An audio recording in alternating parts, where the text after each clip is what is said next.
আসসালামু আলাইকুম। আহ, জি, উপস্থিতি কন্টিনিউ করুন। সকলে। আহ, হ্যাঁ, আসসালামু আলাইকুম। আমাকে কি শোনা যাচ্ছে? ক্লিয়ার শোনা যাচ্ছে? হ্যাঁ, সাউন্ড ক্লিয়ার আছে, কন্টিনিউ করুন। আচ্ছা। দীর্ঘ সময় ধরে আমি বেশ কিছুক্ষণ মাহবুব ভাই এখানে বেশ বক্তব্য রাখলেন। খুব ভালো লাগলো মাহবুব ভাইয়ের কথা শুনে, কারণ ওনাকে আমার খুব ভালো লাগে। উনি প্রায় প্রত্যেকটা প্রোগ্রাম আমি ওনার দেখেছি। উনি খুবই ভালো উপস্থাপকও একজন বটে। উনি বেশ খুব সুন্দর কথাই বলেন। তো ঠিক আছে, আজকের আমাদের প্রোগ্রামের বিষয় হচ্ছে মাইক্রোপ্লাস্টিক। তো আমরা আসলে এই মাইক্রোপ্লাস্টিকটা সম্পর্কে আগে হয়তো এতটা কেউ আমরা নাড়াচাড়া করি নাই। এখন হঠাৎ করে কিছুদিন আগে নিউজে একটা নিউজ পাবলিশড হয়েছিল যে 28টা পেস্টের ভিতরে মাইক্রোপ্লাস্টিক পাওয়া গেছে। এই নিউজটা পাবলিশড হওয়ার পর থেকে সবাই এই মাইক্রোপ্লাস্টিক এই বিষয়টা নিয়ে একটু নেড়ে চেড়ে বসেছে। আসলে মাইক্রোপ্লাস্টিকটা কি? অনেকেই ভাবতেছে যে মাইক্রোপ্লাস্টিক হয়তো এটা কোনো জীবাণু কিনা, এটা কোনো কেমিক্যাল কিনা। কিন্তু আসলে মাইক্রোপ্লাস্টিক মানে মাইক্রো অর্থাৎ হচ্ছে ক্ষুদ্র, মানে ছোট। আর প্লাস্টিক, আমরা সাধারণত যে প্লাস্টিককে প্লাস্টিক বলে থাকি, যেমন হচ্ছে আপনার আমরা প্লাস্টিকের যে বোতল, প্লাস্টিকের জগ, প্লাস্টিকের থালা বাসন, প্লাস্টিকের বালতি মগ, প্লাস্টিকের পলিথিন, এইগুলোই প্লাস্টিক। এইগুলাকেই প্লাস্টিক। আর মাইক্রো প্লাস্টিক হচ্ছে মাইক্রো অর্থাৎ ক্ষুদ্র, অর্থাৎ এইগুলোর যে ক্ষুদ্রতম রূপ, সেটাকেই বলা হয় মাইক্রো প্লাস্টিক। কথা কি ক্লিয়ার? মাইক্রো প্লাস্টিকটা প্লাস্টিকেরই একটি ক্ষুদ্রতম দিককে বলা হয় মাইক্রো প্লাস্টিক। অর্থাৎ এটি এত সূক্ষ্ম, এত ছোট, এটি 5 মিলিমিটারেরও বা তার থেকেও অনেক ক্ষুদ্র আকার। অনেক সময় এত ক্ষুদ্র যেগুলো খালি চোখে দেখা যাবে না মাইক্রোস্কোপ ছাড়া। তো এই মাইক্রো প্লাস্টিক আমাদের শরীরে বিভিন্নভাবে প্রবেশ করতেছে।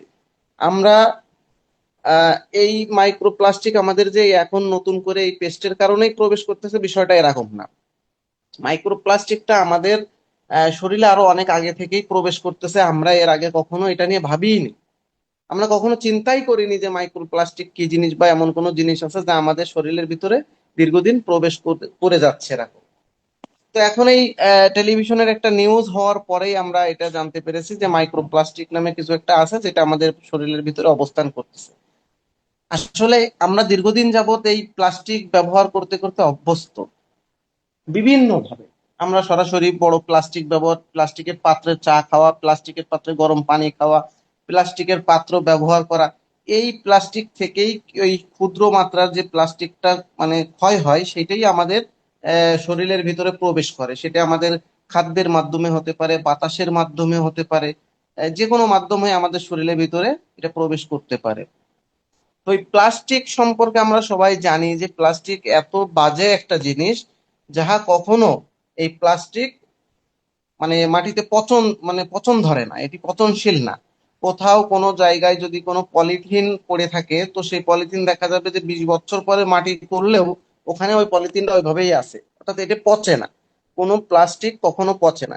ঠিক এই এই প্লাস্টিকের যে ক্ষুদ্রতম যে কণাগুলো, যেটা মাইক্রো প্লাস্টিক আমরা বলতেছি, এটাও যখন আমাদের ভিতরে প্রবেশ করতেছে, আমাদের শরীরের ভিতরে প্রবেশ করতেছে, আমাদের শরীরের ভিতরে সবই পচনশীল। কিন্তু এই মাইক্রো প্লাস্টিকটা, এটা আমাদের শরীরের ভিতরে পচার কোনো ব্যবস্থা নাই। অতএব এই প্লাস্টিকটা আমাদের শরীরের ভিতরে যে কি হচ্ছে, জমা বেঁধে থাকতেছে। কিরাম করে আমাদের শরীরে এই মাইক্রোপ্লাস্টিকটা প্রবেশ করতেছে, তার উদাহরণ হচ্ছে এই যে আমরা যে 28টা পেস্টের আমরা যে নমুনা পাইছি। ঘুম থেকে উঠে সকাল বেলায় আমরা যখন খালি পেটে, আপনারা হয়তো জানেন যে খালি পেটে সবকিছু কাজ একটু বেশি করে।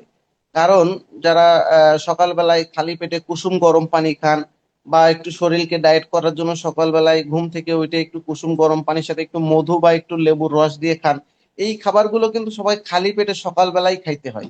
এর মূল উদ্দেশ্য হচ্ছে সকাল বেলায় খালি পেটে যে কোনো জিনিস খাইলে সেটা শরীরে দ্রুত কাজে লাগে। যেমন আপনার হোমিওপ্যাথি ঔষধগুলো সবসময় বলা হয় যে খালি পেটে খাইবেন। খালি পেটে খাওয়ার উদ্দেশ্যটা হচ্ছে খালি পেটে আপনি যা খাবেন সেটাই আপনার শরীরে খুব দ্রুত যায় ইফেক্ট ফেলাবে। ঠিক সকালে ঘুম থেকে উঠেই আমরা যে পেস্ট দিয়ে দাঁত ব্রাশ করতেছি, এই পেস্টের ভিতরেই আছে এই মাইক্রোপ্লাস্টিক। তাই সকালবেলায় ঘুম থেকে উঠেই আমরা কি করতেছি, এই মাইক্রোপ্লাস্টিক আমাদের শরীরের ভিতরে প্রবেশ করাচ্ছি। এই যে সকালে ঘুম থেকে উঠে মাইক্রোপ্লাস্টিকের ব্যবহার শুরু করলাম, আর রাত্রে ঘুমাতে যাওয়ার আগ পর্যন্ত সারাদিন আমাদের প্রত্যেকটা জিনিসের মাধ্যমে আমরা আমাদের শরীরে এই মাইক্রোপ্লাস্টিকের প্রবেশ করাচ্ছি। তো এই মাইক্রোপ্লাস্টিক গুলো আমাদের শরীরের ভিতরে যখন প্রবেশ করছে, এই এই মাইক্রোপ্লাস্টিক প্রবেশ করার কারণে যখন এর এর যখন মাইক্রোপ্লাস্টিক গুলো পচন হচ্ছে না, না হওয়ার কারণে কি হচ্ছে, আমাদের শরীরের যে রক্তর যে কণিকা গুলো আছে, এই রক্তের ভিতরে এগুলো মিশে যেয়ে শরীরের বিভিন্ন জায়গায় যে জমাট বেঁধে থাকছে। কারণ এগুলো আমাদের শরীরের, এগুলো আমাদের ডাইজেস্টিক সিস্টেমের ভিতরে এগুলো ডাইজেস্টিক হবে না। কারণ প্লাস্টিক কখনো ডাইজেস্টিক হয় না, এগুলো শরীরের কোথাও না কোথাও যে জমাট বেঁধে থাকছে। এই জমাটের থেকেই আমাদের শরীরে বিভিন্ন ক্ষত দেখা যাচ্ছে। এর কারণে আমাদের ক্যান্সার হচ্ছে, আমাদের ব্লাড প্রেশার, অর্থাৎ আমাদের রক্তকণিকার ভিতরে যখন কোনো একটা জায়গায় যে এটি জমাট বেঁধে যাচ্ছে, বিষয়টা হচ্ছে এরকম। শিরার ভিতরে আপনার অনেক সময় এই যে বিভিন্ন নদী বা নদীর এতে যে ব্রিজ গুলো করা হয়, ব্রিজের নিচে আমরা দেখা যায় যে এখানে চর পড়েছে। চরটা আসলে কিভাবে পড়ে, যখন ওই ব্রিজের পাইলিং করা হয়, একটা প্লার থাকে, প্লারের ওখানে এসে ওই কিছু বালির কণাগুলো এসে ওখানে জমা হতে থাকে। জমতি জমতি জমতি জমতি জমতি বৃহৎ আকারে কিন্তু একটা চরের সৃষ্টি হয় সেখানে। তো ঠিক এরকম রক্তের ভিতরে যায় আমাদের এই এই প্লাস্টিকের এই কণিকাগুলো, যেহেতু এটা পচনশীল না, পচতে পারে না, কোনো এক জায়গায় যে জমাট বেঁধে থাকে, তখন জমাট বাঁধতে বাঁধতে ওখানে একটা বৃহৎ আকার ধারণ করে, সেখানে চর্বি জমে, সেখানে আস্তে আস্তে পচন ধরে। ধরতে ধরতে দেখা যাচ্ছে সেখানে বিভিন্ন রকম ক্ষত তৈরি হয়। আমাদের বিভিন্ন শরীরে বিভিন্ন আলসার তৈরি হয়, আমাদের ক্যান্সার তৈরি হয়, বিভিন্ন টিউমার তৈরি হয়, আমাদের রক্তনালীর ভিতরে ব্লক যেগুলো হয় আর কি, যে হার্টের ব্লক বললে ভালো বুঝবেন আর কি, বিভিন্ন ব্লক গুলো তৈরি হয়। এগুলো সবই এই মাইক্রোপ্লাস্টিকের কারণেই হয়ে থাকে। তো এই মাইক্রোপ্লাস্টিক আমরা পেস্ট, সাবান, আমাদের বিভিন্ন খাবার আদি এগুলোর মাধ্যমে আমরা আমাদের শরীরে প্রবেশ করাচ্ছি দৈনন্দিন জীবনে। তো আমরা এই পেস্ট, শুধু অনেকেই ভাবতেছি যে যেহেতু মাইক্রোপ্লাস্টিক পেস্টের ভিতরে আছে, তো পেস্ট বাদ দিলে মনে হয় আমাদের শরীরে আর মাইক্রোপ্লাস্টিক ঢুকবে না, আমরা যদি ডিএক্সএন পেস্ট ব্যবহার করি তাহলে আমাদের মনে হয় ভালো হবে। কিন্তু আসলে বিষয়টা এরকম না। ডিএক্সএন শুধু পেস্ট ব্যবহার করলে হবে না। আপনি সকালবেলায় পেস্ট পরিবর্তন করলেন, পেস্টে মাইক্রোপ্লাস্টিক আছে, কিন্তু যে ব্রাশটা দিয়ে আপনি দাঁত ব্রাশ করতেছেন, সে ব্রাশটাও কিন্তু প্লাস্টিকের। আপনি দেখবেন যে আপনি যে বাজার থেকে যে ব্রাশটা কিনেছেন, সে ব্রাশটা হয়তো 50 টাকা, 40 টাকা, 30 টাকা, সেটা কিন্তু ফুড গ্রেডের ব্রাশ নয়। আপনি যদি একটা ভালো মানের ব্রাশ কেনেন, তার দাম পড়বে 200 থেকে 250 টাকা। যদি ফুড গ্রেডের কোনো ব্রাশ আপনি কিনে ব্যবহার করেন, সেটাই মাইক্রোপ্লাস্টিক থাকবে না। আর যদি আপনি মনে করেন যে কমা দামি ব্রাশ ব্যবহার করবেন, তো অবশ্যই সেটাই আপনার ওই ডিএক্সএন এর পেস্ট ব্যবহার করেও আপনার লাভ নেই যদি আপনি কমা দামি ব্রাশ আপনি ব্যবহার করেন। তো সেক্ষেত্রে আপনি যখন ডিএক্সএন এর পেস্ট ব্যবহার করবেন, অবশ্যই সাথে ডিএক্সএন এর আমাদের একটা বাম্বু ব্রাশ আছে, একদম 100% ন্যাচারাল, যেখানে আসলে মাইক্রোপ্লাস্টিক তো দূরে থাক, কোনো প্লাস্টিকেরই কোনো ইয়ে নাই। হ্যাঁ, কারণ ওর যে ব্রাশের যে ইয়েগুলো সবকিছুই ওখানে বাঁশ থেকে তৈরি করা হয়। তো শুধু পেস্ট না, আপনি সাথে ব্রাশও পরিবর্তন করবেন। এরপরে আসেন সারাদিনে আপনার যে ব্যবহৃত সাবান, সাবানটাও আপনি চেঞ্জ করে ফেলবেন। সাবানটা অবশ্যই আপনি ডিএক্সএন এর সাবান ব্যবহার করবেন। তারপরে আপনার বিভিন্ন যে ফুড সাপ্লিমেন্ট গুলো আছে, যেগুলো খাইলে আমাদের শরীরে বিভিন্ন উপকার হয়, আমাদের ডিএক্সএন এর যে ন্যাচারাল ফুড সাপ্লিমেন্ট গুলো আছে, সেগুলো আপনারা খাবেন ইনশাল্লাহ। এর ভিতরে আমাদের কোনো কেমিক্যালের ব্যবহার নেই। আপনারা অনেকেই যারা দীর্ঘদিন আছেন ভালোই জানেন এই সম্পর্কে। তো আমাদেরকে সারাদিন শুধুমাত্র ডিএক্সএন এর পণ্য ব্যবহার করলে যে আমরা মাইক্রোপ্লাস্টিকের থেকে বেঁচে থাকবো তা না, আমাদের কিছু কিছু জিনিস বর্জন করে চলতে হবে। যেমন প্লাস্টিকের সমগ্র জিনিস ব্যবহার করা থেকে আমাদের বিরত থাকতে হবে, প্লাস্টিকের পাত্রে গরম কোনো খাবার খাওয়া থেকে আমাদেরকে বিরত থাকতে হবে, মাইক্রোপ্লাস্টিক উপস্থিতি আছে এরকম খাবার থেকে আমাদের বিরত থাকতে হবে। যেমন শুধু পেস্ট না, এখন সয়াবিন তেলের ভিতরেও মাইক্রোপ্লাস্টিকের ইয়ে পাওয়া গেছে। তো আমরা সয়াবিন তেলটা বর্জন করে আমরা চাবো আমাদের দেশে উৎপাদিত খাঁটি ভাঙানো সরিষার তেল আমরা ব্যবহার করতে পারি। বা আমাদের যে দেশে আপনার ইন্ডিয়াতে আমি দেখছি আমাদের ডিএক্সএন এর রাইস ব্র্যান্ড অয়েল আছে, তো আমরা রাইস ব্র্যান্ড অয়েল গুলো ব্যবহার করতে পারি সয়াবিনের পরিবর্তে, অথবা সরিষার তেল ব্যবহার করতে পারি। তো এরকম আমরা বেছে বেছে প্রত্যেকটা জিনিসের অল্টারনেটিভ জিনিসগুলো আমরা ব্যবহার করার চেষ্টা করব, যাতে শুধু পেস্ট না, আমাদের সর্বদিক থেকে যেন মাইক্রোপ্লাস্টিক আমাদের শরীরের ভিতরে যাতে প্রবেশ করতে না পারে। কারণ আসলে যেভাবে আমাদের ভিতরে এই প্রত্যেকটা জিনিস থেকে মাইক্রোপ্লাস্টিক প্রবেশ করছে, এর থেকে আমাদের শরীরের ভিতরে বিভিন্ন ধরনের রোগের সৃষ্টি হচ্ছে। তো এই যে মাইক্রোপ্লাস্টিক, এটা এটা কিন্তু আবার দুই প্রকার। একটি হচ্ছে যে প্রাইমারি মাইক্রোপ্লাস্টিক হয়, আর একটি হয় সেকেন্ডারি মাইক্রোপ্লাস্টিক। এই প্রাইমারি মাইক্রোপ্লাস্টিকটাই হচ্ছে আমাদের শরীরে প্রবেশ করে, যেটি হচ্ছে শিল্প কারখানায় ব্যবহারের জন্য বা প্রসাধনী ক্রিম বা যে ক্ষুদ্র যেসব প্লাস্টিকের কণা আছে সেগুলোকে ব্যবহার করা হয়। যেমন আপনার বিভিন্ন ধরনের ফ্রেশ ওয়াশ, তারপরে আপনার মহিলাদের ব্যবহৃত বিভিন্ন যেসব প্রসাধনী আছে, এর ভিতরে মাইক্রোপ্লাস্টিক গুলোকে উপস্থিতিটা বেশি পাওয়া যায়। আর সেকেন্ডারি মাইক্রোপ্লাস্টিকটা হচ্ছে বড় আকারের যে প্লাস্টিক গুলো, যেগুলো সাধারণত আমরা বোতল, থালা বাটি বা জগ এই ধরনের জিনিসের থেকে পাই, ওই প্লাস্টিকটাও আমাদের ভিতরে প্রবেশ করে। ওখানে যে আমরা যে খাবার, গরম খাবারগুলো আমরা ব্যবহার করি, তার মাধ্যমে ওই প্লাস্টিকের থেকে একটা প্লাস্টিক ক্ষয় হয়ে আমাদের শরীরে প্রবেশ করে। সম্প্রতি দেখা গেছে যে কিছু মাছের ভিতরেও এই মাইক্রোপ্লাস্টিক পাওয়া গেছে। তো অবশ্য আমরা যে মাছ, আমরা এগুলো আসলে বর্জন করে চলবো, যেগুলো আর কি এই যে পুকুরে আপনার এই যে কি বলে ফিড খাওয়ায় যে মাছগুলো তৈরি করা হচ্ছে, এই মাছ, এই জাতীয় মাছগুলোর ভিতরেই এই মাইক্রোপ্লাস্টিক পাওয়া যাচ্ছে। তো আমরা অবশ্যই চেষ্টা করব এইগুলো থেকে বর্জন করে চলার। তো আমরা মাইক্রোপ্লাস্টিকের যে ঝুঁকি সম্পর্কে আমরা জানবো, যে আসলে মাইক্রোপ্লাস্টিকের কি কি ঝুঁকি হতে পারে। মাইক্রোপ্লাস্টিকের কারণে আমাদের হৃদরোগ হতে পারে, স্ট্রোক হতে পারে, ফুসফুসের প্রদাহ হতে পারে, হাঁপানি হতে পারে, হরমোনজনিত জটিলতা তৈরি হতে পারে। আমাদের যে প্রজনন ক্ষমতা, সেটাও আমাদের হারিয়ে যেতে পারে। তারপরে আপনার দীর্ঘমেয়াদে যে আমাদের কোষের এই ডিএনএও ক্ষতিগ্রস্ত হতে পারে।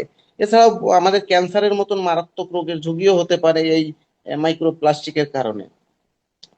তো দেখা যাচ্ছে রক্তনালীর যে প্লাস্টিকের কণাগুলো জমতে জমতে থাকে, এই জমার কারণে আমি বলেছি যে রক্তনালীর ভিতরে এই প্লাস্টিকের কণাগুলো জমেই কিন্তু আমাদের হার্ট অ্যাটাক বা স্ট্রোকের হওয়ার সম্ভাবনাটা থাকে। আবার এই মাইক্রোপ্লাস্টিকটা আমাদের যে শ্বাসনালী, এই শ্বাসনালীর ভিতরেও ঢুকে শ্বাসনালী আমাদের শ্বাস প্রশ্বাসের সমস্যা করতে পারে। আমাদের হাঁপানি, দীর্ঘস্থায়ী হাঁপানি রোগে আমরা ভুগতে পারি। যা আমরা অনেকেই জানি যে হাঁপানি হলে সহজে সারে না। তো এই কারণেই সারে না, কারণ আমাদের ভিতরে একবার মাইক্রো প্লাস্টিকটা প্রবেশ করলে সেটা বের হওয়ার আর সুযোগ পায় না। যার কারণে আমাদের রোগ থেকে সারাও খুব কষ্টকর হয়ে যায়। আমাদের যে হরমোন জনিত যে সমস্যাগুলো, আমাদের প্রজনন সমস্যা, আমাদের এই মাইক্রো প্লাস্টিকের কারণেই হয়ে থাকে। তো দেখা যাচ্ছে যে আমাদের এই সমস্যা অনেক অনেক ভাই বোনেদের মধ্যে আছে। তো যাই হোক, সেটা আমরা বলতেছি না। পরিপাকতন্ত্রের যে জটিলতাটাও হয়, আমাদের অন্ত্রের ভিতরে যে মাইক্রো পরিবর্তন করেন, পরিপাকতন্ত্রের ভিতরেও এই প্রদাহগুলো ঘটায় এই মাইক্রোপ্লাস্টিক। তারপরে আমাদের কোষের যে আমাদের যে ডিএনএ আছে, এই কোষের ক্ষতি এবং জিনগত যে পরিবর্তন আছে, এটাও ঘটিয়ে আমাদেরকে ক্যান্সারের দিকেও রূপ নেয় এই মাইক্রোপ্লাস্টিক। তো আমরা সর্বদিক থেকে চেষ্টা করব সবসময় আমরা কিছু পরিবর্তন আনতে, আমাদের লাইফস্টাইল পরিবর্তন করতে, আমাদের খাবারের পরিবর্তন করতে, আমাদের নিত্য প্রয়োজনীয় ব্যবহার, কসমেটিক্স, ফ্রেশ ওয়াশ, সাবান, পেস্ট, ব্রাশ, এগুলো আমরা পরিবর্তন করতে। তো পরিবর্তন করে আমাদের হাতের কাছে এই মুহূর্তে হয়তো বা ডিএক্সএন এর পণ্য ছাড়া আমরা মাইক্রোপ্লাস্টিক বাদে খুব ন্যাচারাল পণ্য কমই পাওয়া যায় মার্কেটে আমার জানা মতে। তো এইগুলো থেকে বাঁচার জন্য আমাদেরকে অবশ্যই ন্যাচারাল খাবার খাইতে হবে, ন্যাচারাল খুব সতর্কতার সহিত চলতে হবে এবং ডিএক্সএন এর পণ্য ব্যবহার করতে হবে। আমাদেরকে প্লাস্টিক জাত বিভিন্ন বোতল বা হচ্ছে প্লাস্টিক জগ মগ, এগুলো থেকে আমাদেরকে বিরত থাকতে হবে। আমাদেরকে প্রয়োজনে স্টিল ব্যবহার করতে হবে, কাচের জিনিস ব্যবহার করতে হবে, কড়ি ব্যবহার করতে হবে, মাটি ব্যবহার করতে হবে। আমাদেরকে প্লাস্টিক থেকে আমাদেরকে যত কমায় রাখা যায় ততটা আমাদের চেষ্টা করতে হবে। প্লাস্টিকের পলিথি করে, যে মাহবুব ভাই একটা কথা বলো, প্লাস্টিকের পলিথি করে আমরা যে মাছ বা মাংস মোড়ায় যে ফ্রিজের ভিতরে রাখি, এটাও আমাদের জন্য মারাত্মক একটা ঝুঁকি। আমরা প্রথমত ফ্রিজের খাবার না খাওয়ার চেষ্টা করব। ফ্রিজে কোনো মাছ মাংস রাখলে আসলেই স্বাদ নষ্ট হয়ে যায়। আমরা চেষ্টা করব ফ্রিজের ভিতরে কোনো খাবার না রেখে খাওয়ার জন্য।